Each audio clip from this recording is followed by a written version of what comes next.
Damon Lindelof on his version of the sequel trilogy. What do you think he had to say? First of all, I have not seen this. I am really curious what he has to say. But he did an interview recently, and he had some things to say about all this. And I want to see, Alan. We'll talk about it. The sequel trilogy, I think everyone agrees, was a failure. I'll tell you what he said. There wasn't enough diversity. There wasn't enough women. It's not going to help. But let's see what he has to say here about his version of what the sequel trilogy would have been. True, which is the movie just needs to be great and give you feels. And I was completely and totally out on Rogue One as a premise. And as I've already stated earlier, it's sort of like, holy shit, this movie is fucking amazing. I care about these people, even though I know what the outcomes are ultimately going to be.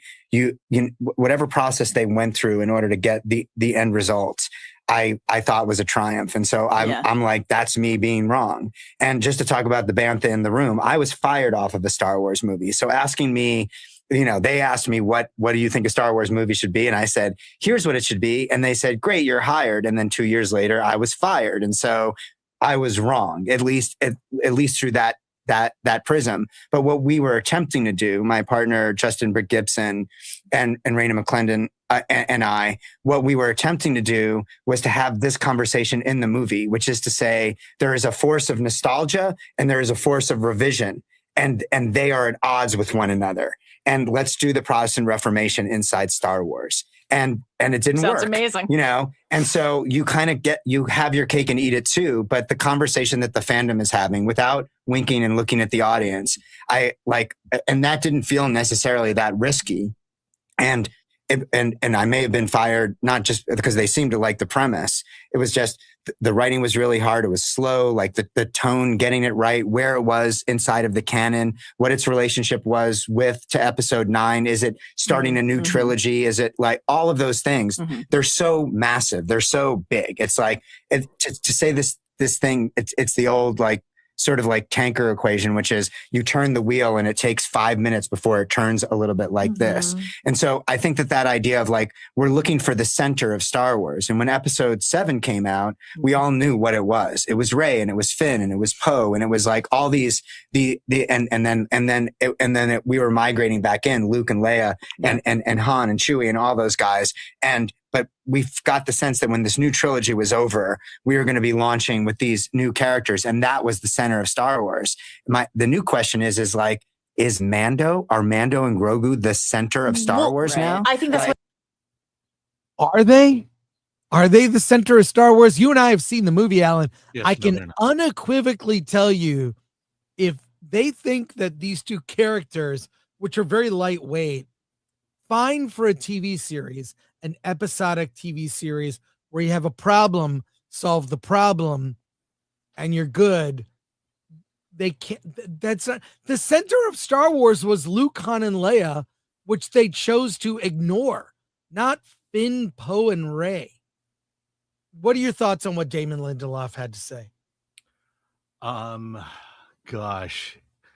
Part of me is like, well, he's kind of right, but then you realize this is Damon Lindelof talking. I don't know that he would have gotten it right either. I just the more I listen to this, the more I realize, boy, Star Wars is real screwed. There's just no one at the wheel knowing what to do, and he's right in certain areas. You could turn the wheel a bit, but it's going to take forever to change it, to change course. And, I don't know. I just question his motives in talking right now. Well, yeah, it's kind of like whatever but look, if you've got him on a podcast, you're probably going to ask this question. And he was, publicly, he was involved in, developing Star Wars. So there is there's like the nostalgia, old Star Wars. There is a need to introduce new characters, propel it forward, but you didn't really. What everyone wanted they didn't give people. And I'm totally open to new characters, right? Like, there's nothing wrong with that, but you didn't make the movie people wanted. And I think that left a bad taste in people's mouth, and trying to force new characters down the throats of fans didn't work. Now, was he involved in after episode 9, or was he involved in the original sequel? He wasn't really clear, because he was talking about, obviously he was fired. It didn't get made.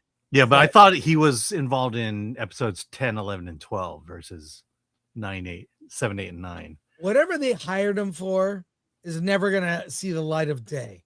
And he didn't finish it. Yeah. Plus, Dave Filoni's at the wheel now. Yeah. But this whole podcast, they just heaped on the praise for him. Mm-hmm. And it was really, I don't know. Makes you realize that Carlton Cuse was the genius behind Lost. Yeah, I would agree.